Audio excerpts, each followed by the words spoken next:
மாதாஜி ஒரு மெசேஜ் ஒன்று போட்டுருங்க மாதாஜி, திரும்ப ஒரு வாட்டி. என்ன பிரபுஜி?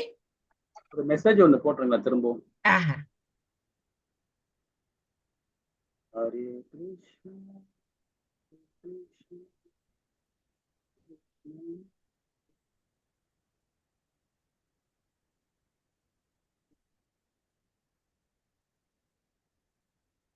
சரி, ஒரு சின்ன மங்களாச்சாரம் பண்ணிடலாம். ஹரே கிருஷ்ணா. ஓம் நமோ பகவதே வாசுதேவாய. ஓம் நமோ பகவதே வாசுதேவாய. ஓம் நமோ பகவதே வாசுதேவாய. ஓம் அஞ்ஞானதிமிராந்தஸ்ய ஞானாஞ்சனயே சலாகயே சக்ரம் நிலமேன தஸ்மை ஸ்ரீ குருவே நமக. ஸ்ரீ சைத்தன்ய மனோபீசினம் ஸ்தாபினம் யன பூதலே ஸ்வயம் ரூப கதாமாயம் சதா சிவ பாத்திகம். ஹே கிருஷ்ணா கருண சிந்தே தீனபந்தே ஜகத்பதே கோபிஷா ராதா காந்தா நமஸ்துதே சப்தராங்கி ராதே वृंदानेश्वरी आनोस्देवी प्रियमानी हरि प्रिय वांच कल्पतराय कृत सिंधु भावयो नमो नमः। श्री कृष्ण चैतन्य प्रभु नित्यानंद श्री अद्वैत गदाधर श्रीवासादि गौर भक्तवृंद। हरे कृष्णा कृष्ण कृष्ण हरे हरे, हरे राम राम राम हरे हरे। हरे कृष्णा कृष्ण कृष्ण हरे हरे, हरे राम राम राम हरे हरे। हरे कृष्णा कृष्ण कृष्ण हरे हरे, हरे राम राम राम हरे हरे। हरे कृष्णा कृष्ण कृष्ण हरे हरे, हरे राम राम राम हरे हरे। எல்லாருக்கும் நமஸ்காரம். ஹரே கிருஷ்ணா. சரி, எல்லாரும் நாம அவங்க நம்ம பேரை இன்ட்ரோடியூஸ் பண்ணிக்கலாம். என்னுடைய பேர் வந்து பார்த்தீங்கன்னா சிங்காரம் செல்வம். நான் ஒரு 9 இயர்ஸா வந்து நம்ம இந்த கிருஷ்ணா கான்சஸ்ல இருக்கிறோம். நாம இப்போ கிளாஸ் எடுக்கிறதுல வந்து பார்த்தீங்கன்னா ஒரு 4 இயர்ஸா நம்ம எடுத்துட்டு இருக்கிறோம். ஸோ இது வந்து பேசிக் லெவலில் நம்ம எடுத்துட்டு இருக்கோம் 18 டேஸ். இதுக்கப்புறம் லெவல் 2 இருக்கு. இது அடுத்த செகண்ட் அடுத்த லெவல் போறது, அதுவும் எடுக்கிறோம். லெவல் 3 எடுக்கிறோம். பக்தி சாஸ்திரி கிளாஸ் எடுக்கிறோம். இது மாதிரி ஒரு கிளாஸ் எடுத்துட்டு இருக்கிறோம். ஸோ இது வந்து நான் ஒரு 2143 கிளாஸ் இது வரைக்கும் நாம வந்து கிளாஸ் எடுத்துருக்கிறோம்.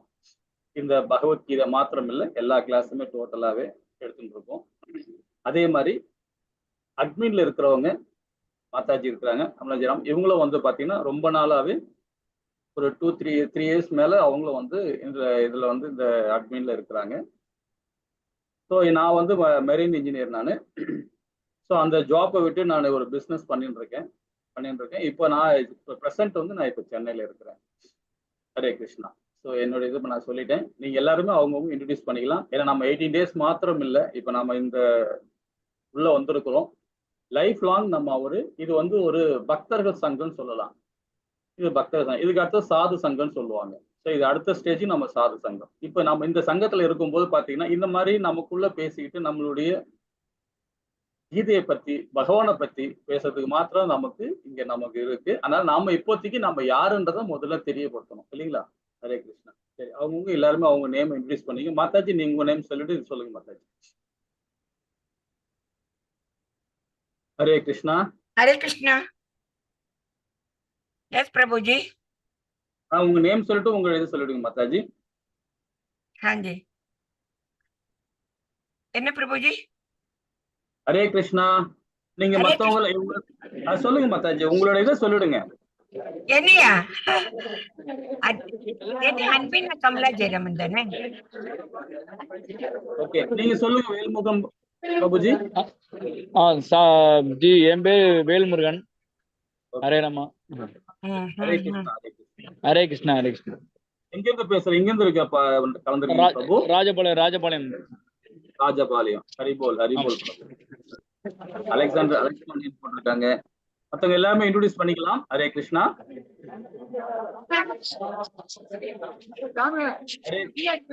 கிருஷ்ணா. ஹலோ ஹரே கிருஷ்ணா பிரபு. ஹலோ ஹரே சொல்லுங்க கிருஷ்ணா. பிரபு. பாண்டியன்புரம் மதுரை. எங்க பிரபு? ஹலோ சொல்லுங்க பிரபு. நான் மதுரையில இருந்து பேசுறேன். ஹரிபோல் பிரபு. ஹரி. Okay, thank you. ஹரே கிருஷ்ணா. ஹரே கிருஷ்ணா. ஹரே கிருஷ்ணா. ஹரே கிருஷ்ணா மாதாஜி. நான் வந்து சரண்யா பேசுறேன், ஒசூர்ல இருந்து. ஒசூர்ல இருந்து. ஹரிபோல் பிரபு மாதாஜி. ஹரிபோல் ஹரிபோல். ஹரே தேங்க்யூ கிருஷ்ணா. மாதா. ஹரே கிருஷ்ணா பிரபு. ஹலோ சரி. சொல்லுங்க பிரபு. ஹரே கிருஷ்ணா. ஹரே கிருஷ்ணா பிரபு. நான் சங்கரன் பேசுறேன், கள்ளக்குறிச்சி. ஓஹோ. ஹரிபோல். அச்சா. ஹரே கிருஷ்ணா. நீங்க எல்லாரும் கொஞ்சம் உங்களோட இது சேட் பாக்ஸ்ல அவ மொபைல் நம்பர் மாத்திரம் கொடுத்துறேடா ப்ளீஸ், ஸோ தட் நோட் பண்ணிக்க முடியும். ஏதாவது இருந்தானே இன்ஃபார்ம் பண்ணுறதுக்கு. சேட் பாக்ஸ்ல அவங்கவுங்க மொபைல் நம்பரை கொடுத்துருங்களேன் ப்ளீஸ். ஓகே. உங்க நம்பரை கொடுத்தீங்கன்னா அவங்க வந்து அட்டெண்டன்ஸ் போடுவாங்க. ஏன்னா ஆமா, வந்து ஆமா. நம்ம ஓ வெரி குட். அலெக்ஸ் பண்ணின் போட்டுட்டேன். Very good, very good. Haribol Haribol Prabhu. சரி, இப்ப நாம கிளாஸ்க்குள்ள போயிடலாம். ஹரே கிருஷ்ணா. இப்ப நாம வந்து பாத்தீங்கன்னா முக்கியமான இடத்துல இருக்கிறோம். பகவத்கீதையை நாம தெரிஞ்சுக்க போறோம். இந்த 18 நாள் தொடர்ந்து நாம காலையில 6 மணிக்கு, ரொம்ப அழகான நேரம் இல்லையா இது? ரொம்ப அழகான நேரம் இது. இந்த நேரத்துல நாம ஸ்ரீமத் பகவத்கீதையை ரொம்ப அழகா நாம படிக்கிறோம். ஏன்னா பகவத்கீதையை படிக்கிறதே ஒரு புண்ணியம் தான். ஏன்னா இந்த பகவத்கீதையை படிக்கிறது புண்ணியம் மாத்திரம் இல்லாம, இதை தொடர்றதுக்குன்னா நம்ம ஏதோ ஒரு புண்ணிய காரியம் பண்ணாதான் இந்த பகவத்கீதையை தொட முடியும். இல்லைன்னா தொடவே முடியாது. நம்ம வீட்டுல பாத்தீங்கன்னா பெரியவங்க, நம்ம முன்னோர்கள் பாட்டனார்கள்லாம் வந்து படிச்சிருப்பாங்க. அதை படிச்சு பத்திரம் பண்ணி நமக்காக எடுத்து வச்சிருப்பாங்க. ஆனா நமக்கு அந்த படிக்கணும் அந்த எண்ணம் வராது. என்ன வராது காரணம் என்னன்னா, நாம ஏதாவது ஒரு புண்ணிய காரியம் பண்ணதான் தொட முடியும். இப்ப நீங்க எல்லாம் வந்து ஏதோ ஒரு இடத்துல புண்ணியம் பண்ணிருந்தாதான் நாம இந்த கீதையை வந்து படிக்க வந்துருக்கோம். அந்த ஆவல் நமக்கு கிடைச்சிருக்கு இல்லைங்களா? ஹரே கிருஷ்ணா. அப்ப நாம இதை வந்து ஒரு நாள் தவறாம இந்த 18 நாளும் நம்ம கண்டினியூயா தொடர்ந்தோம்னு வச்சுங்களேன், நிறைய விஷயங்கள் நம்ம தெரிஞ்சுக்கலாம். நம்ம வாழ்க்கைக்கு தேவையான விஷயங்கள் இதுல கீதையில ரொம்ப அழகா பகவான் சொல்லியிருக்காரு. ஒரு இடத்துலயும் சொல்லியிருக்காரு. இப்ப நமக்கு வந்து பாத்தீங்கன்னா இந்த முதல் அத்தியாயமே வந்து நம்ம வாழ்க்கைக்கு ரொம்ப முக்கியமான இடத்துல இருக்கும். நிறைய பிரச்சனைகள் இருக்கும். அந்த பிரச்சனை எப்படி நம்ம ஃபேஸ் பண்ணணும் அப்படின்றத இந்த முதல் அத்தியாயம் நம்ம கொடுக்கும். இப்ப அர்ஜுனன் இருக்கார். இது கதாபாத்திரத்துல முக்கியமான யாரு? அர்ஜுனன். இப்ப அர்ஜுனனுடைய மனநிலை பாத்தீங்கன்னா, நமக்குள்ள பிரச்சனை எப்படி, நம்ம பௌதிகத்துல இருக்கிறோம், நம்ம எல்லாமே ஒரு குடும்பஸ்தனா இருக்கிறோம், ஒரு கிரகஸ்தனா இருக்கிறோம், இருந்து மாத்திரம் இல்லாம சமுதாயத்துல ஒன்றி வாழ்ந்துகிட்டு மேன்மை அடையிறதுக்காக நம்ம வாழ்க்கையில் நிறைய விஷயங்கள் நம்ம பண்ணிட்டு இருக்கோம் இல்லைங்களா? அப்போ அந்த மாதிரி டைம்ல நிறைய தப்பு பண்ணுவோம், சரி பண்ணுவோம், தப்பு பண்ணுவோம், சரி பண்ணுவோம், போயிட்டே இருக்கும். இதுதான் அர்ஜுனன் இந்த ஃபர்ஸ்ட் அத்தியாயத்துல வந்து அவனுடைய இயலாமையை ரொம்ப அழகா வெளிப்படுத்துறாரு. ஃபர்ஸ்ட் அத்தியாயமே இது எல்லாம் நம்ம வாழ்க்கைக்கு ரொம்ப இம்பார்ட்டன்ட். நம்ம எல்லாம் இப்ப யாருன்னு நினைச்சுங்களேன், நம்ம எல்லாம் அர்ஜுனன். அர்ஜுனோட மனநிலையில இருந்து நாம இந்த கீதையை நம்ம படிக்க போறோம். நீங்களாம் யாரும் கேட்டீங்கன்னா டக்குன்னு சொல்லணும் அர்ஜுனன், நான்லாம் அர்ஜுனன்பா அப்படின்னு சொல்லணும். ஏன்னா அந்த மனநிலை இருந்தாதான் இந்த கீதையை நாம அழகா உள்வாங்க முடியும். பகவான் ரொம்ப அழகா நம்ம கொடுத்தார். அதே மாதிரி அர்ஜுனன் கேள்வி கேட்கறான், நிறைய கேள்வி கேட்கறான், ஏகப்பட்ட கேள்வி கேட்கறான் அர்ஜுனன் பகவான் கிட்ட. அந்த கேள்விக்கெல்லாம் அழகா பொறுமையா பகவான் பதில் கொடுக்குறாரு. 84 இடத்துல, மொத்தம் 700 ஸ்லோகத்துல 84 இடத்துல வந்து அர்ஜுனன் கேள்வி கேட்கறான். அதே பகவான் பாருங்க, 574 ஸ்லோகத்துல பகவான் பதில் கொடுக்கிறார். 574 ஸ்லோகத்துல பகவான் பதில் கொடுக்கிறார். 84 கேள்வி கேட்டு அர்ஜுன கேட்கிறான். அர்ஜுன 574 இடத்துல ஒரு விளக்கம் கொடுக்கிறார். இதுல சஞ்சயன் ஒருத்தர் இருக்கிறார், அவரை பத்தி படிப்போம். சஞ்சயன் அவரு 41 ஸ்லோகத்துல அவர் பேசுறார்.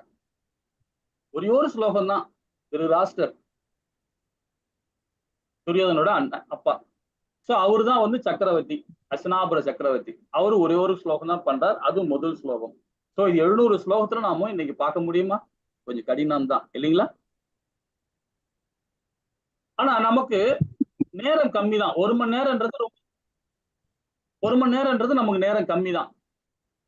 இருந்தாலும் நம்ம முக்கியமான ஒரு அத்தியாயத்துல முக்கியமான ஸ்லோகம் மட்டும் தான் நம்ம படிக்க போறோம். இதே லெவல் 2ல வந்து பாருங்க, 2வது லெவல் நீங்க வருவீங்க. இதை முடிச்ச 18 நாள் முடிஞ்ச பிறகு 2வது லெவல் வரீங்க பாத்தீங்களா? அப்போ நம்ம டீட்டெயிலா படிக்கலாம், நிறைய விஷயங்கள் படிக்கலாம். சரி, இந்த 18 நாள்ல ஒரு அத்தியாயமா ரொம்ப அழகா நம்ம படிக்கிறோம். எல்லாமே ஒரு சங்கல்பம் எடுத்துங்க, சங்கல்பம் எடுத்துக்கிட்டு ரொம்ப அழகா நம்ம படிப்போம். ஹரே கிருஷ்ணா. சோ இப்ப இவர் நம்மளோட ஆச்சாரி. இப்ப 4 விதமான சம்பிரதாயத்தை பகவான் உருவாக்குறார். எப்படிப்பட்ட சம்பிரதாயம் பாருங்க. இப்ப நாம படிக்கிற சம்பிரதாயம் பாத்தீங்கன்னா பிரம்ம கௌடிய சம்பிரதாயம். அதோட ஆச்சாரி யாருன்னு பாத்தீங்கன்னா பக்தி வேதாந்த சுவாமி ஸ்ரீல பிரபுபாதா. சோ இவருடைய போதனை தான் நம்ம படிக்க போறோம். அங்க பகவானும் அர்ஜுனும் என்ன அந்த வார்ல என்ன பேசினாங்கன்றத ரொம்ப அழகா, அங்க எதுவுமே தப்பு இல்லாம அங்க என்ன நடந்ததோ அது அப்படியே பகவான் நம்ம இவங்க மூலியமா நமக்கு ஆச்சாரிகள் மூலியமா நம்ம கொடுக்குறாங்க. இவன் நிறைய பேர் பாத்தீங்கன்னா அரசியல்வாதிங்க, பொதுநலவாதிகள், நிறைய பேர் இப்ப மகாத்மா காந்தி, நிறைய பேர் பகவத்கீதையை விளக்கம் கொடுக்குறாங்க. சோ அதெல்லாம் பாத்தீங்கன்னா பௌதிகவாதிகள், அவங்க எல்லாமே பௌதிகவாதிகள். இந்த ஆச்சாரிகள் இருக்காங்க பாத்தீங்களா, இந்த 4 சம்பிரதாய ஆச்சாரிகள், அந்த ஆச்சாரிகள் கொடுக்கிற வேதங்கள் மூலியமா தான் நம்ம படிக்கணும். பகவத்கீதை படிக்கிறதே வேதங்கள், எல்லா வேதங்களுமே புராணங்கள்ல படிக்கிறது ஆச்சாரிகள் எழுதுறதுதான் படிக்கணும்.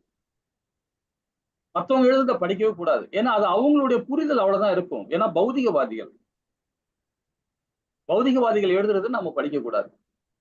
சோ இந்த ஆச்சாரி நம்ம படிக்க போறது பாத்தீங்கன்னா பிரம்ம கௌடிய சம்பிரதாயம் மூலியமா ஸ்ரீல பிரபுபாதாவுடைய அவருடைய ஆசீர்வாதம் மூலியமா நாம கீதையை படிக்கிறோம்.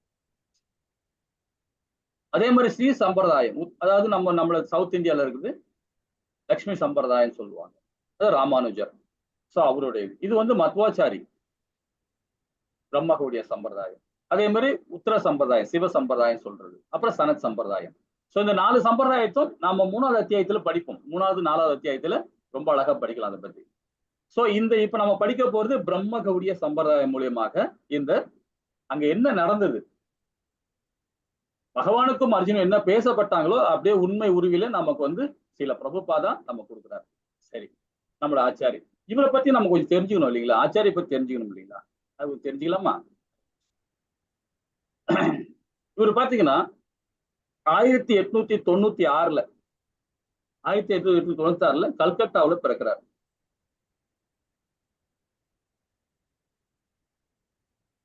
பிறந்தது மாத்திரம் இல்லாம ஒரு நல்ல ஒரு வைஷ்ணவ குடும்பத்துல பிறக்கிறார். அவருடைய தந்தையார் பாத்தீங்கன்னா ரொம்ப அழகா இவருக்கு பாத்தீங்கன்னா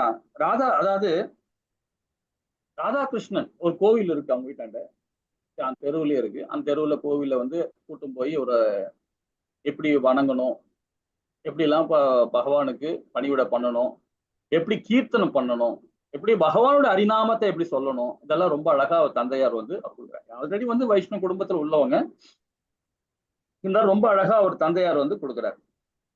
அந்த ஈர்ப்புல அவர் 5 வயசுல இருக்கும் போதே, சின்ன பிராயத்துல இருக்கும் போதே அவர் என்ன பண்றாருன்னா ரத யாத்திரை பண்றார் 5 வயசுலயே. நம்ம ரத யாத்திரைன்றது நம்ம ஒரிசாவில பாத்தீங்கன்னா ஜெகநாத் பூரியில நம்ம ரத யாத்திரை பார்ப்போம், ரொம்ப விசேஷமா இருக்கும். இப்ப நம்ம ஊருக்கு நம்ம தமிழ்நாட்டுல கூட நிறைய இடத்துல நம்ம ரத யாத்திரை பண்றோம் இல்லைங்களா. சோ அங்க நம்ம ரத யாத்திரைன்றது ரொம்ப ஃபேமஸான உள்ளது பாத்தீங்கன்னா, கோடான கோடி வருஷத்துல இருந்து நாம பூரி ஜெகநாத் கோவில் ரத யாத்திரை பண்றவர் அது உள்ளது. ஏன்னா நம்ம பூரி ஜெகநாத்ல தான், அங்கதான் மனிதனே அங்கதான் நாகரிகமே தொடங்கின இடம். இது நம்ம சொல்லல, சத்தியுகத்துல இருந்து இருக்கு அந்த கோவில், வேதத்துல சொல்லப்பட்டிருக்கு. சோ அந்த மாதிரி ரத யாத்திரை பண்றத கல்கட்டாவிலையும் அந்த ரத யாத்திரை பண்றாங்க. அதுலயும் சில பிரபுபாதா அவருடைய தந்தையாரெல்லாம் போய் அவர் கூட்டும் போய் காமிச்சு இதெல்லாம் பாரு. அதோட பிரதிபலிப்பு என்ன ஆகுது பாத்தீங்கன்னா 5 வயசுல இருந்து அவர் ரத யாத்திரை பண்றாரு. 5 வயசுல என்னங்க தெரியும் குழந்தைகளுக்கு இல்லைங்களா. அவரே அழகா ஒரு சின்ன ஒரு கட்டையில செஞ்சு அதை பகவானோட விக்கிரகம் வச்சு அதை ரோட்ல வச்சு ரத யாத்திரை பண்ணிக்கிட்டு அவங்க ஃப்ரெண்ட் எல்லாம் முன்னாடி தாளம் தப்பட்டமோட போறாங்க. இது இல்லாம அவங்க தந்தையாரும் அவருடைய நண்பரோட தந்தையாரெல்லாம் என்ன பண்றாங்க, வரவங்களுக்கு எல்லாம் பிரசாதம் பண்ணி கொடுக்குறாங்க, ரொம்ப ஒரு ஊக்கப்படுத்துறாங்க. ஸோ அதோட பிரதிபலிப்பு பாருங்க. 1973ல பகவான்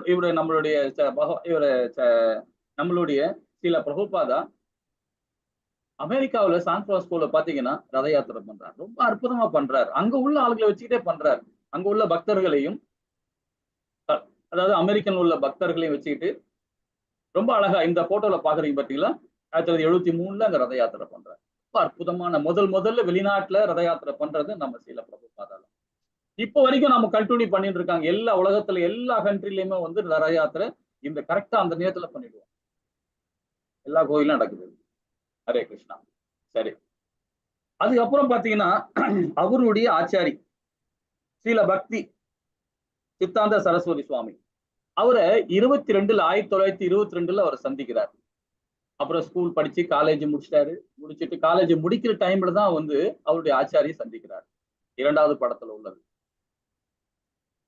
அவரை ஃபர்ஸ்ட் டைம் சந்திக்கும் போது பாத்தீங்கன்னா கொஞ்சம், அதாவது அது சரியா ஒரு அண்டர்ஸ்டாண்ட் பண்ண முடியல அவரால, சில பிரபுபாதானால. அப்புறம் 2வது முறையில சந்திக்கும் போது தான் அவருடைய எல்லா விதமான விஷயங்கள்லாம் புரிஞ்சுக்கிறார். புரிஞ்சது மாத்திரம் இல்லாம அவருடைய சில பிரபுபாதா வந்து சொல்லணும்னா, ஒரு அப்போ வந்து நம்ம பிரிட்டிஷ் கண்ட்ரோல தான் நம்ம இருந்தோம் இல்லைங்களா?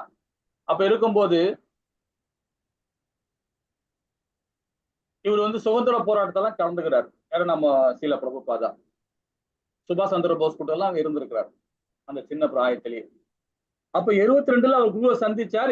திரும்பவும் 2வது முறை சந்திக்கும் போதுதான் அவருடைய ஒரு நல்ல ஒரு புரிதல் கிடைக்குது. எப்படிப்பட்ட புரிதல் பாருங்க. நீங்க எல்லாம் ரொம்ப அழகா, நீங்க எல்லாம் வந்து காலேஜ் படிச்சுட்டு இருக்கீங்க, லாஸ்ட் இயர் பண்றீங்க, ரொம்ப சிறப்பு.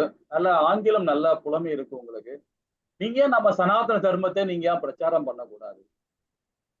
அப்போ உடனே சில பிரபுபாதா சொல்றார், நம்ம ஆச்சாரியனை சொல்றார், இல்ல இப்போ அவங்களுடைய கண்ட்ரோல் நாம இருக்கோம் இல்லைங்களா, நம்மளுடைய இதை ஏத்துப்பாங்களா அப்படின்னு. அத ஒரு சாதாரண ஒரு துறவி அவர். யாரு? நம்மளுடைய அவருடைய குரு பக்தி வேதாந்த சாஸ்திரி தான். அவர் என்ன சொல்றாருன்னா, டக்குன்னு அரசியல்வாதிகள், கவர்மெண்ட் இது எல்லாமே வரும் போகும், ஆனா நிலையானது பக்தி மாத்திரம்தான். நிலையானது பக்தி தான். பகவானுடைய பக்தி எந்த காலமே அது இருக்கும். அதனால நீ அதை பத்தி எல்லாம் கவலைப்படாத, நீ கண்டிப்பா வந்து பிரச்சாரம் பண்ணுங்க அப்படின்ற. அவங்க நாட்டிலே போய் பிரச்சாரம் பண்ணுங்க, உலகம் ஃபுல்லா பிரச்சாரம் பண்ணுங்க அப்படின்ற. வேதத்தை பிரச்சாரம் பண்ணுங்க அப்படின்னு. அப்ப இவருக்கு ரொம்ப ஆச்சரியமா அந்த சீல பிரபுபாதாக்கு, என்னடா இது, ஒரு சாதாரண துறவிக்குள்ள இப்படி ஒரு இது இருக்கா அப்படின்னு. ஏன்னா துறவி எல்லாம் வந்து பௌதிகத்தை பத்தி பேச மாட்டாங்க, அரசியல் பத்தி பேச மாட்டாங்க. இவர் சொன்ன விஷயத்துக்காக அவர் பதில் கொடுக்கிறார். உடனே இவர் மேல ரொம்ப ஈர்ப்பாயிடுது. நிறைய விஷயங்கள் நம்ம சொல்லலாம், இப்ப நம்ம டைம் இல்லை. சோ அந்த மாதிரி ஈர்ப்பு அந்த பிறகு அவர் என்ன பண்றார்? பிரச்சாரம் பண்ண ஆரம்பிக்கிறார். யாரு? ஸ்ரீல பிரபுபாதா. காலேஜ் முடிக்கிறார். முடிச்சுட்டு பக்தி மார்க்கத்திலேயே அவர் கூடவே அவரே ஃபாலோ பண்ண ஆரம்பிச்சார் தன்னுடைய குருவே. 1932 அவர்கிட்ட தீட்சை வாங்கிக்கிறார். முதல் தீட்சை வாங்கிக்கிறார். தீட்சை வாங்கிக்கிட்டு 1935 பாத்தீங்கன்னா அவர் தன்னோட குரு கூட என்ன பண்றாரு, அதான் எதுக்கு பிருந்தாவனம் போறாரு. பிருந்தாவனத்துல போயிட்டு அங்க போய் எல்லாத்தையும் ராதாகுண்டம் இதெல்லாம் வந்து எல்லாத்தையும் ஆராய்ச்சி பண்ணிருக்காங்க, நல்லா சிறப்பா பண்ணிட்டு இதெல்லாம் பார்க்கறதுக்காக குரு கூட போயிருக்காரு. இப்படியே காலகட்டத்துல 1940 தன்னுடைய மனைவிக்கும் தன்னுடைய பிள்ளைகளுக்கும் பகவானுடைய உபதேசம் பண்றார். ரொம்ப அழகா பண்றார். ஏன்னா நம்ம தன்னுடைய குடும்பத்தை அவங்க சரி பண்ணணும் இல்லைங்களா? அவங்க குடும்பத்தையும் தன்னுடைய மார்க்கத்துல கொண்டு வரணும், பகவானுடைய மார்க்கத்துல கொண்டு வரணும். அவங்க கிட்ட ரொம்ப அழகா சொல்றாரு. ஏன்னா வேதம் ஒண்ணு சொல்லுது. என்ன சொல்லுது பாத்தீங்கன்னா, தன்னுடைய மனைவி, அதாவது தன்னுடைய பிள்ளை அவன் காலில் நின்ன பிறகு தன்னுடைய அம்மாவை காப்பாத்துற அந்த ஸ்தானத்துல வந்துட்டாருன்னா இவரு கண்டிப்பா வந்து தீட்சை வாங்கிக்கலாம். அதே மாதிரி இவரு சன்னியாசியும் எடுத்துக்கலாம். இது வேதம் சொல்லுது. சோ அந்த அர்த்தத்துல அவர் என்ன பண்றார், தன்னுடைய மனைவிட்டையும் பிள்ளைகிட்டையும் கீதையை உபதேசம் பண்றார், வேதத்தை உபதேசம் பண்றார். பண்ண பிறகு அவங்களும் அந்த மார்க்கத்துல வராங்க. பிள்ளைகளும் மனைவிகளும் நம்ம கூட இருந்து சப்போர்ட் கொடுக்குறாங்க. ஒரு ஸ்டேஜ்ல அப்புறம் ரொம்ப அழகா வந்து அவர் வந்து என்ன பண்றாரு, கொண்டு வர்றார். அதுக்கப்புறம் பாத்தீங்கன்னா ஒரு பத்திரிகை தொடங்குறார். அந்த பத்திரிகை பாத்தீங்கன்னா பேக் டு கார்டன் சொல்லுவாங்க. அது வந்து பாத்தீங்கன்னா 1956 வந்து ஒரு பத்திரிகை தொடங்குறார். தொடங்குறது மாத்திரம் இல்லாம அதை வந்து பிரச்சாரம் பண்றார். அதாவது வேதங்களை பத்தியும் பகவானை பத்தியும் கீதையை பத்தியும் எல்லாத்தையும் பிரச்சாரம் பண்றார். பிரச்சாரம் பண்ணிட்டு 1965 எங்க கிளம்புறார்? USA கிளம்புறார், அமெரிக்காவுக்கு கிளம்புறார். அப்போ அந்த அமெரிக்கா போகும்போது கையில வந்து காசு கிடையாது, பணம் கிடையாது அவருக்கு. துறவி ஆயிட்டார் இல்லையா? துறவி ஆயிட்டார். தன்னுடைய மனைவி பிள்ளைகள் எல்லாம் ஒப்படைச்சிட்டு சொத்தெல்லாம் ஒப்படைச்சிட்டு அதுக்கப்புறமா இவர் என்ன பண்றாரு, சன்னியாசி ஆகுறார். சன்னியாசி ஆகி அங்கிருந்து வெளிநாடு கிளம்புறார், அமெரிக்கா போறார். அப்போ அங்க உள்ள யூஎஸ்ஏல போறதுக்காக ஒரு கப்பல் கம்பெனி ஓனர் ஒரு மாதாஜி இருக்காங்க, அவங்ககிட்ட போய் சந்திக்கிறார். சந்திச்சு எனக்கு இது மாதிரி வேணும் அப்படின்னு, அப்புறம் உடனே சரி போகலாம் அப்படின்னு சொல்லிட்டு அவங்க சம்மதிக்கிறாங்க. நீங்க காசெல்லாம் கொடுக்க வேண்டாம், நீங்க கிளம்பலாம் அப்படின்னு சொல்லிட்டு. அதுக்கப்புறமா அவருக்கு என்ன பண்றாங்க, ஃபாரின் போறதுக்கு எல்லா வசதியும் சகல வசதியும் கொடுக்குறாங்க. அவரும் 1965 கிளம்பி கப்பல்ல இருந்து போறார். 47 நாள் இங்கேருந்து அமெரிக்காவுக்கு கப்பல்ல போறார். அந்த போற டைம்லயே பாத்தீங்கன்னா அவருக்கு அனுபவம், புது அனுபவம் அது கடல்ல போறதுக்கு. நான் மெரீன் இன்ஜினியர் தான் சொல்றேன் நான். ஏன்னா புதுசா போறவங்களும் வாமிட்டிங் வரும், அதாவது தலைவலிக்கும் எல்லாம் வரும். இதெல்லாம் பொருள்படுத்தாம பகவானுடைய உணர்வோட தன்னுடைய குரு என்ன சொன்னாரோ அதை செய்யணும்ன்ற ஒரே குறிக்கோளோட அவர் கிளம்புறாரு.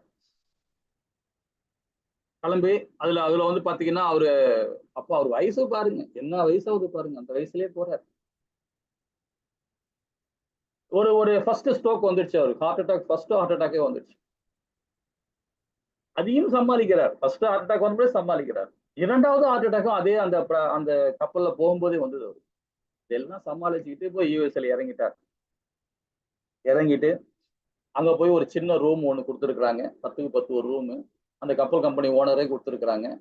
அங்க இருந்துட்டு பக்கத்துல ஒரு சின்ன பார்க் ஒன்று இருக்கு. அந்த பார்க்ல போய் உட்காந்துக்கிட்டு பகவானுடைய கீர்த்தனை பண்றார். ரொம்ப அழகான நாமத்தை சொல்லி கீர்த்தனை பண்றார்.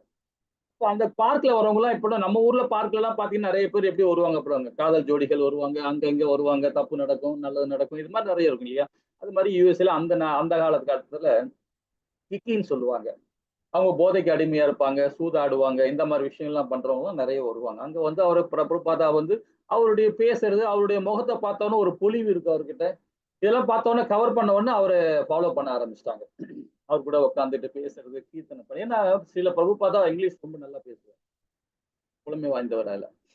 ரொம்ப அழகா அவர் எல்லாரையும் கவர் பண்ணிட்டாரு. கவர் பண்ணது மாத்திரம் இல்லாம அவர் கூட எல்லாருமே ஹெல்ப் பண்ண ஆரம்பிச்சிட்டாங்க. அவர் கூட சேர்ந்து கீர்த்தனை பண்ண ஆரம்பிச்சிட்டாங்க. கீர்த்தனை பண்ணி அவர்கிட்ட எல்லாமே தீட்சை வாங்கிக்கிறாங்க, சிசினா மாறி.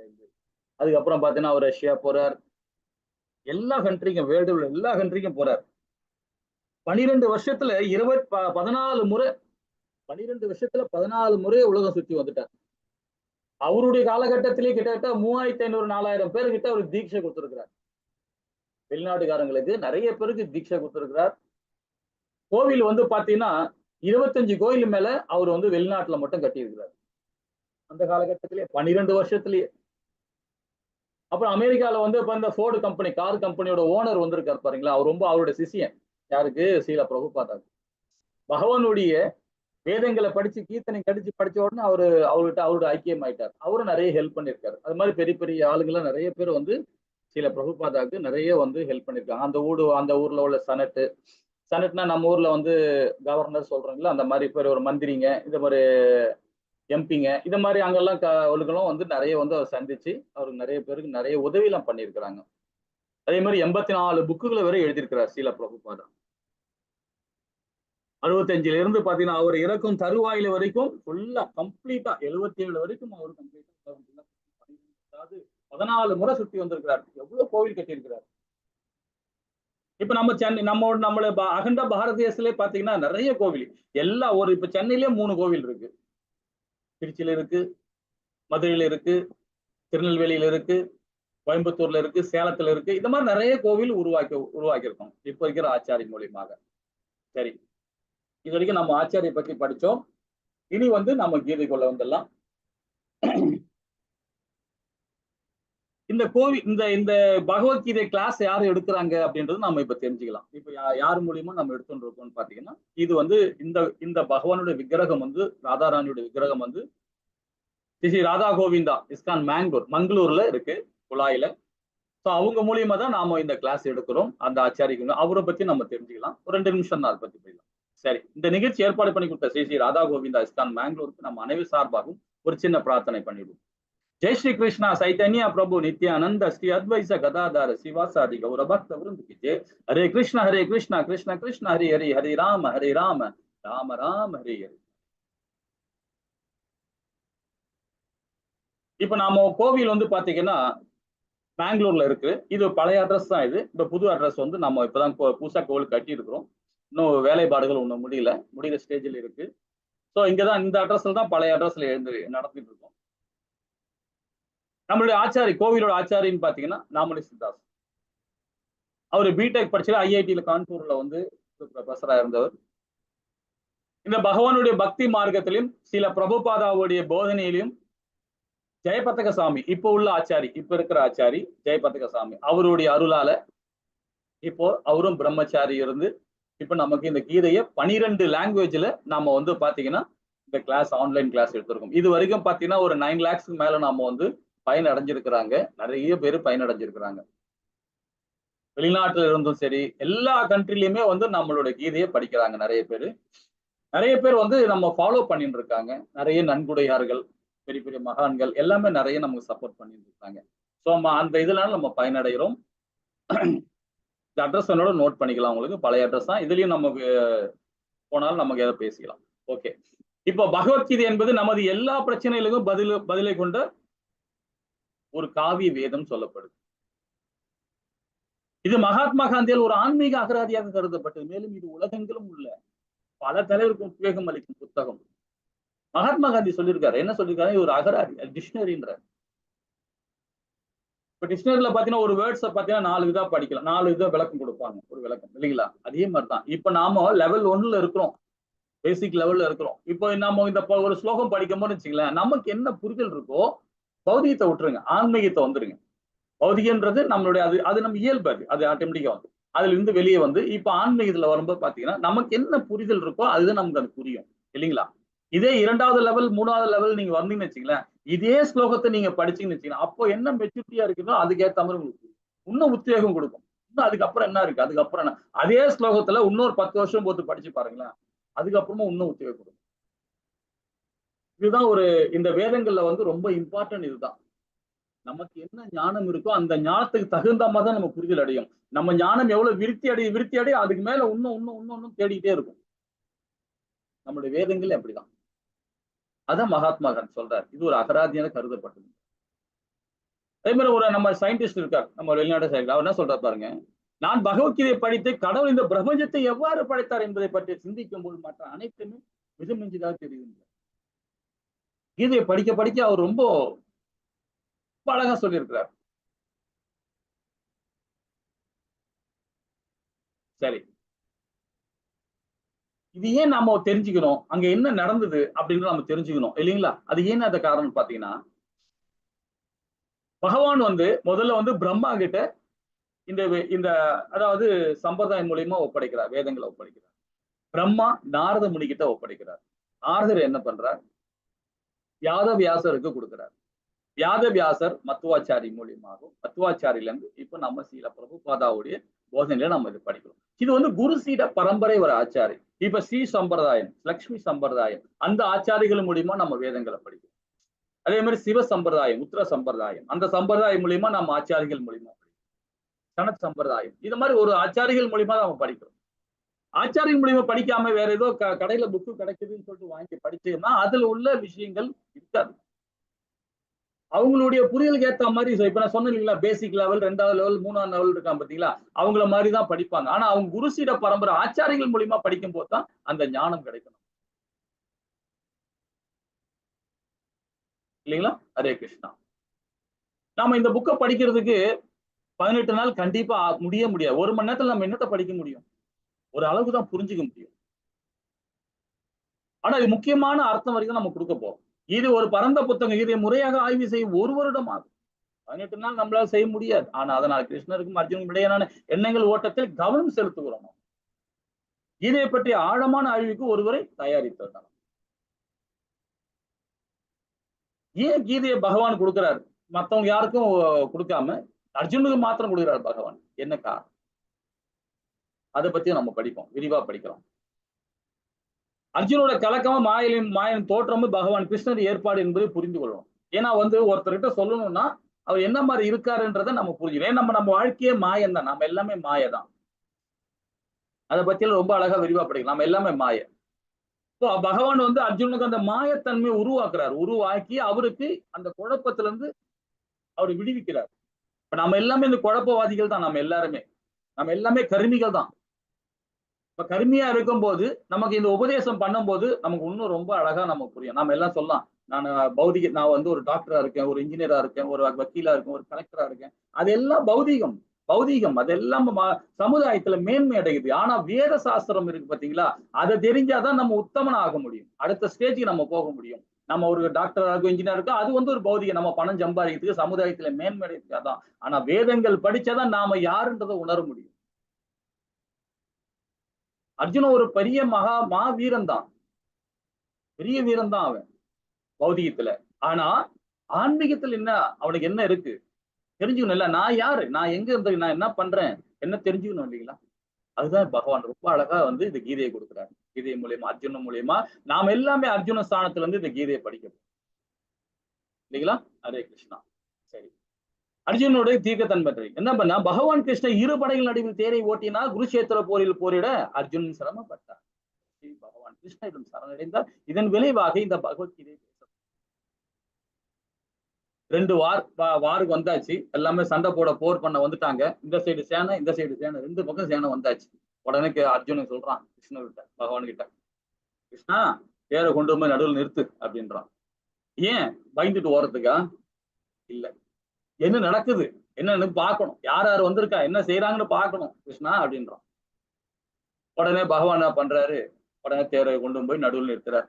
நிறுத்தின உடனே பாக்குறான், இந்த சைட்ல பார்த்தா, எழுத்தாப்புல பார்த்தா தாத்தா இருக்கிறார், ஆச்சாரிகள் இருக்காங்க, கிருபாச்சாரியா இருக்கார், துரோணாச்சாரியா இருக்கார், அண்ணன் இருக்கான், மாமா இருக்கான், சகுனி இருக்கான், சல்லியன் இருக்கான். எல்லாருமே பக்தர்கள், நண்பர்கள் எல்லாமே இருக்கிறாங்க, உறவினர்லாம் இருக்கிறாங்க. இந்த சைட்ல அவங்க எல்லாம் நான் கொல்லணுமான்னு பாக்குறோம்.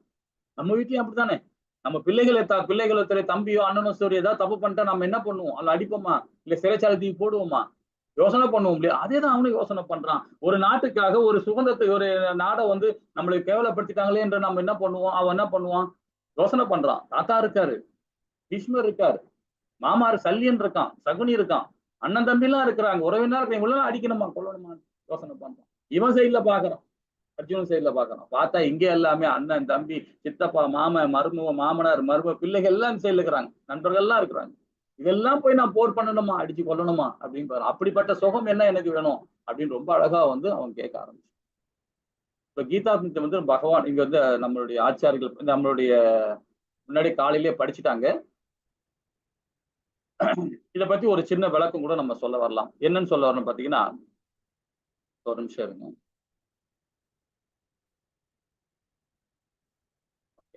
சரி, இது வந்து பாத்தீங்கன்னா கீதை வந்து பாத்தீங்கன்னா எல்லா உபநிஷ சாரம் சொல்லப்படுது. 18 புராணங்களையும் படிக்கணும் அவசியமே இல்லைங்க, இந்த கீதையை மட்டும் படிச்சா போதும். ஏன்னா சீல பிரபுபாத நம்ம ஆச்சாரியா அதான் சொல்றாரு, 18 புராணங்களை உழுந்து படிக்கிறது, வேதங்கள்ல படிக்கிறதோட இதை படிச்சாவே போதும், அவ்வளவு சாராம்சம் உள்ள இருக்கு. சங்கராச்சாரியர் ரொம்ப அழகா சொல்றார், இடர்குல சிறுவனாக புகழ்பெற்று விளங்கும் பகவான் கிருஷ்ணர் கறக்கப்படுகிறார். அர்ஜுன் கன்று போன்று அறிவு சான்றோரும் தூய பக்தரும் பகவத்கீதை என்னும் அமிர்த பாலை குடிக்க வேண்டியவர்கள். நம்ம எல்லாமே அர்ஜுனஸ்தானத்துல இருந்து கன்று மாதிரி இருந்து அந்த பாலை குடிக்கிறோம் இல்லைங்களா? ஹரே கிருஷ்ணா. சரி, இப்ப நம்ம கீதையில உள்ள வந்துட்டோம். இந்த ஃபர்ஸ்ட் அத்தியாயத்தோட அர்ஜுனுடைய கவலைகள் தான் நம்ம இன்னைக்கு பார்க்க போறோம்.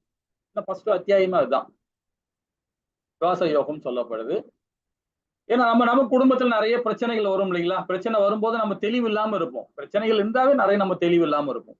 அதுக்கு நமக்கு யாருக்காவது குரு வேணும், இல்ல தாய் தந்தையோட வேணும், இல்லைன்னா பாட்டனார் முப்பாட்டனார் யாராவது பெரியவங்க நமக்கு உபதேசம் பண்ணாதான் நமக்கு அடுத்த ஸ்டேஜ். ஏன்னா நம்ம அந்த குழப்பத்துல இருக்கும்போது நம்ம தெளிவு வர முடியுமா? முடியாது இல்லையா? ஆனா நீங்க பகவான் எந்த இடத்துலயும் பேச போறது கிடையாது இந்த அத்தியாயத்துல. 2வது அத்தியாயம் நாளையில இருந்துதான் நம்ம பார்க்க போறோம். ரொம்ப அற்புதமான அத்தியாயம். நாளையிலிருந்து பகவான் ஸ்பீச் கொடுப்பாரு. இன்னைக்கு ஃபுல்லா இவங்கதான், அர்ஜுனனும் இந்த படைபலத்தை பத்தி தான் இதை பத்தி ரொம்ப அழகா பேச போறோம். ஹரே கிருஷ்ணா. சரி, இப்ப இந்த 3 விதமான படம் இருக்கு. மேல வந்து திருதராஷ்டிரர் இருக்கார், நடுவுல வந்து துரியோதனன் இருக்கான், கீழே வந்து கர்ணன் இவன் இருக்கான், அர்ஜுனன் இருக்கான். வெவ்வேறு காட்சிகள், வெவ்வேறு எதிர்வினைகள் நம்ம பார்க்க போறோம் இன்னைக்கு. திருதராஷ்டிரர் இருக்கார், அவர் வந்து ஒரு நாட்டுக்கு ஒரு சக்கரவர்த்தி. அஸ்னாபுரத்துக்கு நம்ம அகண்ட பாரத தேசத்து மாத்திரம் இல்லாம அப்போ வந்து பாத்தீங்கன்னா வேர்ல்டு ஃபுல்லாவே சொல்லலாம், வேர்ல்டு ஃபுல்லாவே ஹஸ்தினாபுரத்தோட சக்கரவர்த்தி எல்லா இடத்துலயும். இது நம்ம ரொம்ப விரிவா நம்ம படிக்க முடியும். இப்ப நம்ம டைம் இல்லனால ஒரு சின்ன விளக்கம் மட்டும் படிக்கும். இவர் பாத்தீங்கன்னா ஹஸ்தினாபுரத்துல சக்கரவர்த்தியா இருக்கிறார். ஆனா பட்டாபிஷேகம் பண்ணாத ஒரு சக்கரவர்த்தி இவர். இவரோட மனநிலை என்ன மாதிரி மனநிலை இருக்கு பாருங்க. சந்தேகம் இருக்கு, பயம் இருக்கு, பாரபட்சம் இருக்கு. என்ன மாதிரி பாரபட்சம் பாருங்க. தன்னுடைய மகன்கள் தான் இந்த அடுத்த லெவல் வரணும் அப்படின்னு பாக்குறாரு. பயம் சொன்ன வந்து பாத்தீங்கன்னா என்ன மாதிரி பயம் பாத்தீங்கன்னா, குருஷேத்திரம் போர் நடக்கிற இடம் வந்து குருஷேத்திரம். அந்த குருஷேத்திரத்துல வந்து போர் பண்ற போது யாரெல்லாம் இறக்குறாங்களோ கண்டிப்பா அவங்க சொர்க்கம் போவாங்க. அது எதுவும் எனிமையா இருந்தா கூட சரி, யார் இறந்தாலுமே சொர்க்கம் போவாங்க. ஏன்னா அந்த மாதிரி பிரசித்தி பெற்ற இடம். ஏன்னா குரு என்ற மன்னர் சத்தியுகத்துல அந்த இடத்துல ஒரு புண்ணிய ஸ்தலமாக வரணும்னு சொல்லிட்டு பகவான் கிட்ட முறையிட்டனால அவரு அந்த இடம் கொடுக்கிறார். அத பகவான் கிருஷ்ணர் தேர்ந்தெடுக்கிறார் அந்த இடத்த. அங்க வந்து அதர்மம் வந்து நிலைக்காது, தர்மம் மாத்திரம் தான் நிலைக்கும். இது துரிதாஷ்டருக்கு நல்லா தெரியும். இந்த இடத்துல யாரெல்லாம் இறக்குறாங்களோ கண்டிப்பா சொர்க்கம் போவாங்க. அதே மாதிரி அதர்மவாதிகள் அங்க கண்டிப்பாக கொல்லப்படுவார்கள்ன்றது துரிதாஷ்டருக்கு நல்லா தெரிஞ்சிருக்கு. அதுதான் அந்த பயம். சந்தேகம் வேற இருக்கு அர்ஜுனனுக்கு, இவனுக்கு துரிதாஷ்டருக்கு. கண்டிப்பா ஜெயிக்க மாட்டோம், இல்ல நம்ம ஜெயிச்சிருவோம் அப்படின்னு ஒரு புரிதல் இல்லாம ஒரு சந்தேகம் வேற இருக்கு துரிதாஷ்டருக்கு. பாரபட்சம் இருக்கு. சந்தேகம் பாத்தீங்கன்னா எப்படிப்பட்ட சந்தேகம் பாருங்க. குருச்சேத்திரம் வந்து ஒரு முக்கியமான ஸ்தலம். தர்மம் தான் அங்க ஜெயிக்கும்ன்றது அந்த இருக்கு. அப்ப அப்படிப்பட்ட ஆளுகளுக்கு கண்டிப்பாக வந்து நம்ம ஏதோ தவறு பண்ணிட்டோம்னா நம்ம என்ன நினைப்போம், ஒரு நிலையில இருக்க மாட்டோம். அதே நிலையில தான் துரிதாஷ்டன் இருக்கார். அப்ப நம்ம தர்மத்தை கண்டிப்பா நம்ம ஃபாலோ பண்ணோம்னா நம்ம எதை பத்தியும் கவலைப்பட மாட்டோம். எதை பத்தியும் கவலைப்படலாம். அந்த தர்மத்தை ஃபாலோ பண்ணா பகவானை மையப்படுத்தணும். பகவானை மையப்படுத்தி நம்ம செயல்படணும். பகவானோட உணர்வோடு செய்யணும். உட்கார்ந்தா கிருஷ்ணா, எழுந்தா கிருஷ்ணா, ஓன்னா கிருஷ்ணா, படுத்தா கிருஷ்ணா, பகவானை நினைச்சுக்கிட்டே இருப்போமே. நினைச்சுக்கிட்டே இருந்தீங்கன்னா நீங்க அதர்மமே செய்ய மாட்டோம் இல்லைங்களா? ஆனா இவர் வந்து பௌதிகத்துல போனதுனாலதான் நிறைய தப்புகள் பண்ண ஆரம்பிச்சுட்டார். அதனால பயம் வந்துடுச்சு, சந்தேகம் வந்துடுச்சு. பயம் வந்ததுனால என்ன ஆகுது பாருங்க. தன்னுடைய நம்ம கூட இருக்கிறவங்க எல்லாருமே நம்ம பார்த்து பயப்பட ஆரம்பிக்கும். மனைவியை பார்த்து பயப்படுவோம், பிள்ளைகளை பார்த்து பயப்படுவோம், சமுதாயத்தை பார்த்து பயப்படுவோம். நம்ம கரெக்ட் பர்சனா தான் நாம யாரை பத்தியும் பயப்பட மாட்டோம் இல்லைங்களா? ஆனா திருதராசர் அந்த பயம் வந்துச்சு. தனது பற்றுதல், இன்னொன்னு இம்பார்ட்டன்ட் என்ன தெரியுங்களா? பற்றுதல் அதிகமா எதுவுமே இருக்கக்கூடாது. அதுக்காக மனைவியோ கணவனையோ அது பிள்ளைகளையோ இவங்களெல்லாம் நம்ம பற்று இல்லாம இருக்கக்கூடாது. பற்று இருக்கணும், ஆனா மோகப்பற்று இருக்கக்கூடாது. மோகப்பற்று இல்லாம இது என்னுடைய மனைவி, இது என்னுடைய கணவர், இது என்னுடைய குடும்பம் அப்படி இருக்கணுமே தவிர அதிகமான பற்று இருக்கும் போது பாத்தீங்கன்னா அவங்க செய்ய தப்ப நாமளும் தப்புக்கு உடந்தை ஆயிடும். பற்று இருக்கக்கூடாது. பற்றோடு நம்ம பற்றற்ற தன்மையா நம்ம செயல்படணும். ஆனா ராஷ்டர் வந்து பாத்தீங்கன்னா பற்றோட இருந்தனாலதான் வந்து அந்த பயம் வந்துடுச்சு அவரு. அளவுக்கு அதிகமான பற்றல் என்னைக்குமே நம்ம கவலை தான் கொடுக்கும் இல்லைங்களா? அதே பாரபட்சம் பாருங்க. நான் என்ற அகந்தை. இந்த நாட்டுக்கு சக்கரவர்த்தி நான், என்னுடைய பிள்ளைகள் தான் சிம்மாசனத்துல உட்காரணும்னு அந்த ஆதங்கம். அதனால தவறுகள் நிறைய செய்ய ஆரம்பிச்சிட்டார். இது அவரை பத்தி. இரண்டாவது பாத்தீங்கன்னா துரியோதனன். துரியோதனுக்கு பாத்தீங்கன்னா தான் என்ற அகந்தை இருக்கு, தற்பெருமையா பேசுறது, மத்தவங்களை வந்து சந்தேகப்படுறது. தற்பெருமை பாத்தீங்கன்னா அவர்கிட்ட கர்ணன் இருக்கான், தாத்தா இவர் இருக்கார், அப்புறம் மாமா சகுனி இருக்கிறான், சல்லியும் இருக்கிறான், உங்கள்கிட்ட நிறைய பேர் இருக்காங்க. பெரிய சேனை வேற, நிறைய சேனை இருக்கு இவங்க கிட்ட வேற. அதனால ஒரு நான் தான் அப்படின்ற மாதிரி ஒரு அகந்தியில் இருக்கிறார். அதே மாதிரி தன் கூட இருக்கிறவங்களையும் சந்தேகப்பட்டுக்கிட்டே இருப்பார். தன் கூட இருக்கிறவங்களே சந்தேகப்படுறாரு. தற்பெருமைன்றது எப்பவுமே நம்ம பாதுகாப்பே கிடையாது. நாம யாருன்றத மற்றவங்க சொல்லிக் கொடுக்கணும் அவசியமே இல்லை. நம்மளோட செயல் மூலியமா புரிஞ்சிடும். நான் இப்படிப்பட்டவன், நான் அப்படிப்பட்டவன், எனக்கு ஊர்ல எவ்வளவு பேர் தெரியும், எனக்கு அவ்வளவு பேர் தெரியும், நான் டாக்டரா படிச்சிருக்கேன், இன்ஜினியர் படிச்சுட்டு சொல்லணும் அவசியமே இல்லை. நம்முடைய செயலை அவங்களுக்கு புரிஞ்சுப்பாங்க. அதெல்லாம் பௌதீகம், அதெல்லாமே பௌதீகம், மாய. அப்ப தற்பெருமைன்னு சொல்லப்படுறது அங்கிருந்தா வரும், அந்த பௌதிகத்துல தான் வரும். அது அர்ஜுன் துரியோதன் கிட்ட இருந்து அது செயல் ஆட்டோமேட்டிக்கா இருக்கு. நான் டாக்டர் படிச்சிருக்கேன்ப்பா, நான் இன்ஜினியர் படிச்சிருக்கேன்ப்பா, சமுதாயத்துல மேன்மை இருக்கேன்ப்பா அப்படின்னு அவன் அந்த தற்பெருமையா பேசுறதுனால என்ன பண்றான் பாருங்க. அவனுக்கு பாதுகாப்பே இல்லாம போயிடும். சந்தேகம் அப்படிதான். சந்தேகம் வந்து நம்ம வாழ்வில் நம்ம நிறைய பேரை இழக்க வேண்டிய சூழ்நிலை வந்துடும். சந்தேகம் சந்தேகப்படவே கூடாது. சந்தேகப்படுறான் அர்ஜுன், துரியோதனன். சோ அவனுடைய மனநிலை. ஆனா அர்ஜுனோட மனநிலை பாருங்க. 2 சேனைக்கு நடுவுல கொண்டு போய் ரதத்தை நிற்க வச்சிட்டாரு கிருஷ்ணர். பாக்குறான் 2 சைடுல பார்த்தோன்னா எல்லாருமே நம்ம சொந்தக்காரா இருக்காங்க. அண்ணன் தம்பி இருக்காங்க, இந்த சைடுல மாமா மச்சான் இருக்கான், தாத்தா இருக்கான். இப்படி பார்த்தா 2 பேருமே இருக்க நடுவில் நின்றுட்டு இருக்கணும்டா, சண்டை போடணுமாடா அப்படின்றான். ஏன்னா இவட நிறைய விஷயங்கள் இருக்கு இல்லையா, இவன் மாவீரன் வேற இல்லையா, அதனால கொஞ்சம் பயம் இருக்கு. என்னடா இவங்களெல்லாம் அடிச்சு சாவடிச்சுட்டு நம்ம என்னடா பண்றோம், அதுக்கப்புறம் நம்ம ஆட்சி ஆண்டு யாருக்கு என்ன சுகம் கண்ட போறோம், என்னத்த சுகம் கண்ட போறோம் பயப்படுறான்.